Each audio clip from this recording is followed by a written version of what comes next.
কিছু প্ৰতিক্ৰিয়া আমি জাতীয় সাংস্কৃতিক বৰভেটি অসম এই অনুষ্ঠানটোৰ সাংস্কৃতিক এটা বিভাগ আছে আৰু এই বিভাগটোৰ ফালৰ পৰা আমি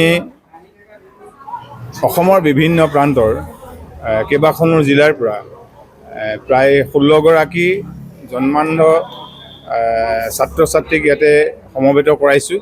আমাৰ উদ্দেশ্য হ'ল যে এওঁলোকক আমি নাটকৰ প্ৰশিক্ষণ দি অসমৰ যিটো মূল নাট্যধাৰা এই নাট্যধাৰাটোৰ লগত কেনেবাকৈ আমি সংযুক্ত কৰিব পাৰোঁ নেকি, যাৰ জৰিয়তে তেওঁলোকে অনাগত সময়ত নিজে জীৱন জীৱিকাৰ সন্ধান পায়।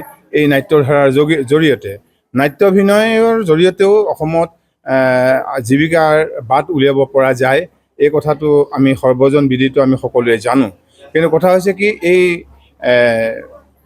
দৃষ্টিহীন লোকসকলে এটা পেছাদাৰী ধাৰাত নাটকৰ লগত জড়িত হৈ তেওঁলোকে অনাগত সময়ত তেওঁলোকৰ জীৱন জীৱিকাৰ চিন্তা কৰিব পাৰে নেকি বা সন্ধান কৰিব পাৰে নেকি, ঠিক এনেধৰণৰ কিছু চিন্তাৰে সৈতে আমি জাতীয় সাংস্কৃতিক বৰভেটি অসমে এই 15 দিনীয়া নাট কৰ্মশালাটো আমি অনুষ্ঠিত কৰিছোঁ। অহা 21 তাৰিখলৈকে আমাৰ কৰ্মশালা অনুষ্ঠিত হ'ব আৰু 22 তাৰিখৰ দিনাখন এই কৰ্মশালাৰ প্ৰশিক্ষিত ছাত্ৰ ছাত্ৰীসকলৰ জৰিয়তে আমি এখন নাটক শিৱসাগৰত মঞ্চস্থ কৰিম, হিন্দু ধৰ্ম সভা নামঘৰ প্ৰেক্ষাগৃহত। আৰু নাটকখনৰ নামটো হৈছে এখন অন্ধ সমাজ আৰু এটা জাতিৰ কাহিনী। খুব ভাল লাগিছে।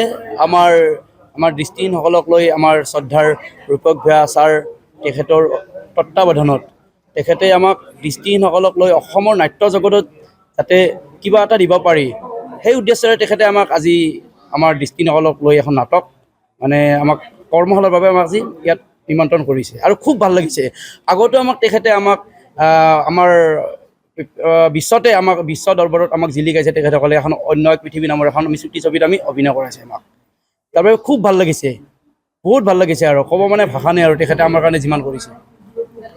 সঁচাকৈ মই ক'ব পৰা নাই, ইমান ভাল লাগিছে। কিন্তু প্ৰথমতে ক'ব লাগিব, আমাৰ জাতীয় সাংস্কৃতিক বৰভেটি অসমৰ সাংস্কৃতিক বিভাগৰ উদ্যোগত যি অনুষ্ঠান কৰা হৈছে, আপোনাৰ জন্মান্ধ লোকৰ যি আৱাসিক নাট কৰ্মশালা, তেখেতৰ সভাপতি ৰূপক ভূঞা ডাঙৰীয়াক প্ৰথমতে ধন্যবাদ দিব লাগিব। তেখেতৰ প্ৰচেষ্টাত আজি এইখিনি কাম সম্পন্ন হৈছে। আৰু মোৰ প্ৰথম অভিজ্ঞতা, মই আজিলৈকে অহাই নাই এনেকুৱা অনুষ্ঠানত। আজি আহি তেওঁলোকক দেখিছোঁ আৰু আহিয়ে ঘৰ সোমাওঁতে মই দেখা পালোঁ তেওঁলোক য'ত আছিলে ইমান সুন্দৰ গীত, ৰৈ ৰৈ বিনালে গীতটি পৰিৱেশন কৰি আছে। তাৰপিছতে মায়াবিনী কৰিলে, একেবাৰে মোৰ অন্তঃকৰণত সোমাই গ'ল। তাৰপিছত ভাবিলোঁ এইবাৰ তেওঁলোকক অকণমান সময় দি তেওঁলোকৰ লগত কথা বতৰা পাতিম। তাৰপিছত চালোঁ তেওঁলোকে কেনেকৈ খোৱা বোৱা কৰে, কিমান সুন্দৰ তেওঁলোকে ব্যৱস্থা কৰিছে। থকা মেলাৰ মহিলাৰ বেলেগকৈ, পুৰুষৰ বেলেগকৈ খুব সুন্দৰভাৱে কৰিছে।